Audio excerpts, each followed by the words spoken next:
as I say, this is a long way of saying that it's organic and it comes from the material itself rather than an overarching concept that we develop outside the movie and then impose on it. I mean, you mentioned art, you said you start to look at a couple of paintings and then you get bored.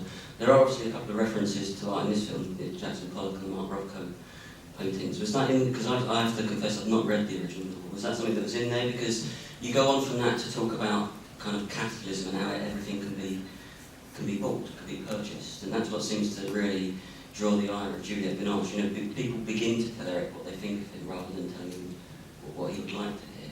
Can you just tell us about the references to paintings that are in the film?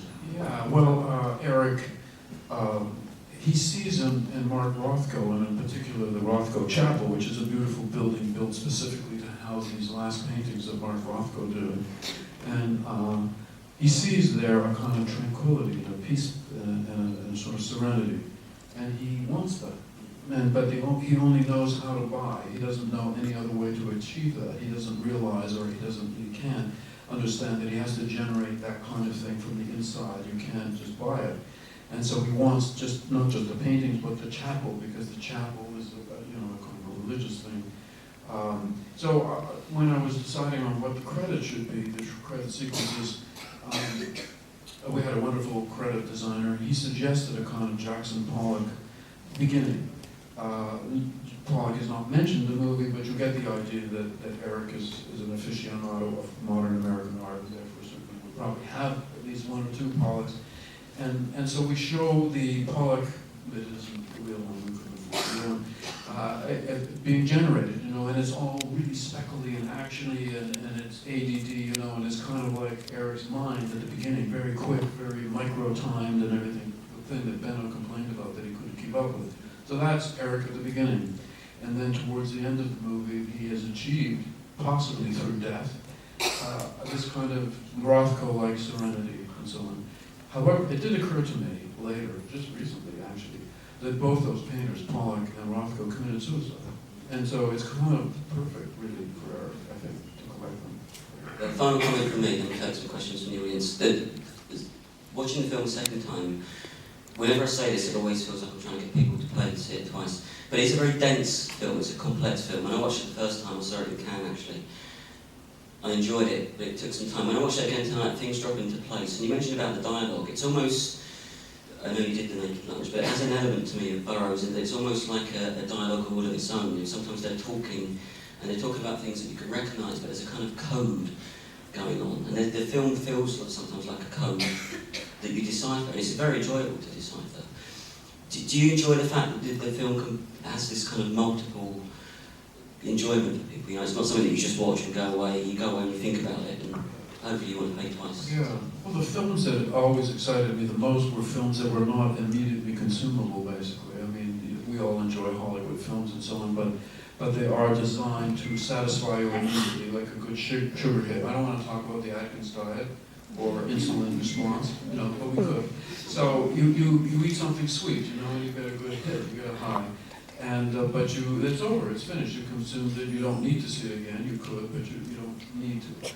But I like movies and art in general that's complex and that's provocative and that really feels like there's a lot more than you can absorb at one sitting. And not that you have to see it again, but if you do see it again, it becomes a different movie. And the stuff that they talk about it all makes really great sense. It actually is terrific, but there's no way you're going to absorb what Samantha Morton says as his chief of theory. It's very complex, talking about the future and technology and capitalism.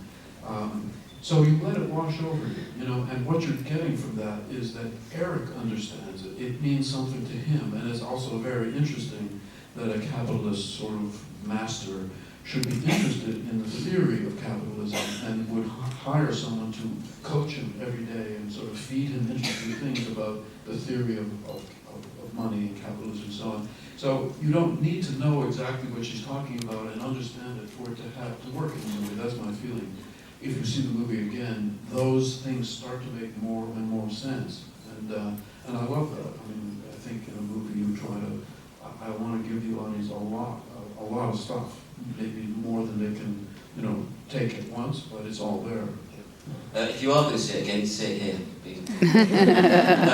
Let's take some questions from the audience. It's quite hard to see. Okay, there's going to be lots. So what we'll do, we'll start at the front and we'll work back. I think we've got about 10-15 minutes. So there's a roving microphone, so if you can wait for the microphone. If we start with the lady in the stripy top. Hi.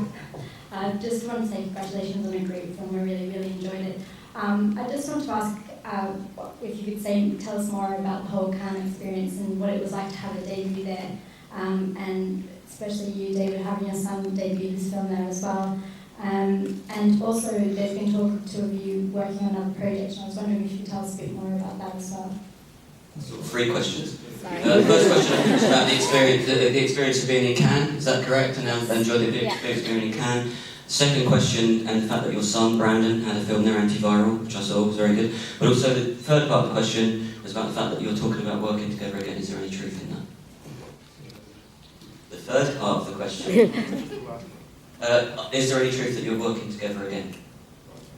Cannes was incredibly exciting for me because this year it was kind of like the Cronenberg's vacation in Cannes.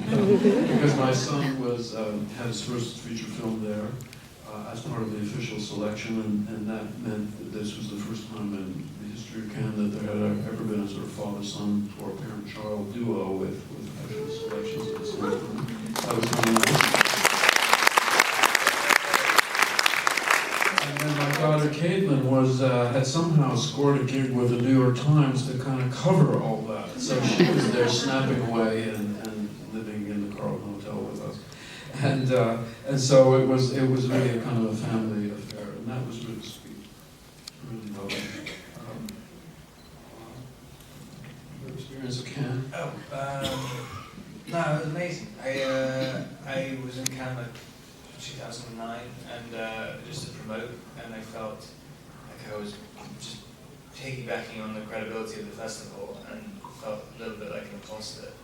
And to have it, I can't have right now, sorry, I don't know why. Just do the swagger. But to have one very soon afterwards, much sooner than I ever thought would happen, it was amazing. And what about the third part of the question, rumours of you're possibly working together again? Is that? Yes. Well, Rob and I had a pretty good time on the film, and I really started to feel that you sometimes work with actors the way, for example, I work with Viggo Mortensen. I get the feeling that we're not finished. That there's a lot more to come between us. And in particular, I started to think I'd love to see Viggo and Rob in a movie together. I think they'd be fantastic. Just knowing them both, I really think it could be sensational. So we've been talking about what that might be. There's nothing definite yet. There's some possibilities. Nothing certainly greenlit. That takes a long time. But I'd hate to think that I would never work with Rob again. So I think we will. Okay, let's take the lady next. If we can keep it to one question, just because we are starting to get pressed for time. So yes, away you go. Hi, first congratulations on a fascinating film. I want to ask Robert, in the film Eric Packer is looking for the thrill. So I was wondering, what's the thrill you're looking for in your professional life? Like in future projects, what excites you? What would you like to do in the future? Did everybody hear it back? Yeah. I really like the idea of people being frightened of me. Certainly he frightened me. I don't quite know what that means, but I like the idea of it. But I don't know. I mean, it's so difficult to get anything which is dangerous made.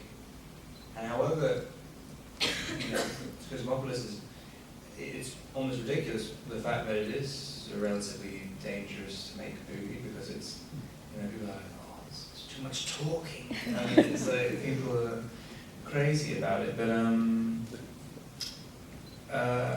I would love to try and, trying to do anything which feels fresh and new. I mean, it's the only thing that interests me. I don't really, I don't like repeating myself or repeating other people. and that's kind of the only thing I'm looking for. Okay, let's take some more questions. Let's do some towards. Let's do the man in the shirt by David Cronenberg. And he's got a white shirt and he's in the middle. Yeah. Excuse me, could you turn that light out, please? It's really bright.